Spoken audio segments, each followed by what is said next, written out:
Good evening, Mr. Kendi, and thank you for accepting this interview. Good evening, and please, call me Bobby. I'd love to. Do you mind if I ask you some questions? Not at all. Go right ahead. Why did you resign from the Department of Justice? I resigned so I could manage my brother's campaign. You know, Jack. Mm-hmm. And he was running for Senator of Massachusetts, which led to me being appointed assistant counsel to Senator Joseph McCarthy.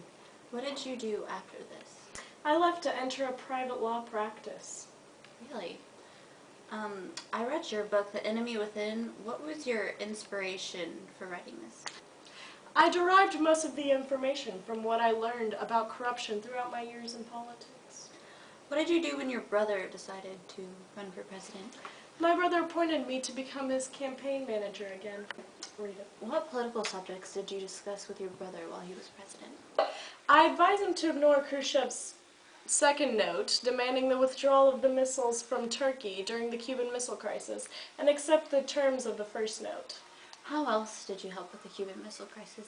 I developed a strategy that blockaded Cuba instead of initiating a military strike that could have led to nuclear war. This strategy also avoided military conflict between the United States and the Soviet Union. You used to be in the Navy, and now you're anti-war. What changed your view? I felt that the issues of poverty, civil rights, and the Vietnam War were tearing this country apart. How did Jack's death affect your Catholic faith? It made me doubt that God existed, because if he did, then why is my brother dead? But even though I temporarily lost my faith, I never, ever lost my hope.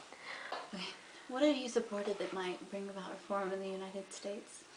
I support integration of all public facilities and anti-poverty programs, which will provide better living conditions for the poor and offer more opportunities for employment. Of you giving your speech about Dr. King, can you describe what you were feeling in this moment knowing that you had to tell the world of Dr. King's assassination? I felt sadness for them and for myself, knowing that we had lost such a great leader.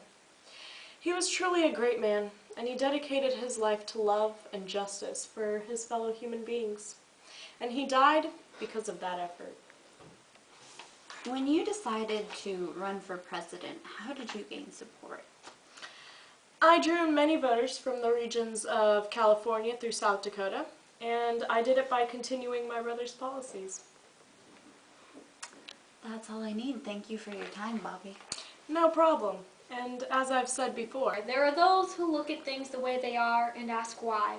I dream of things that never were and ask, why not? Oh, that was beautiful.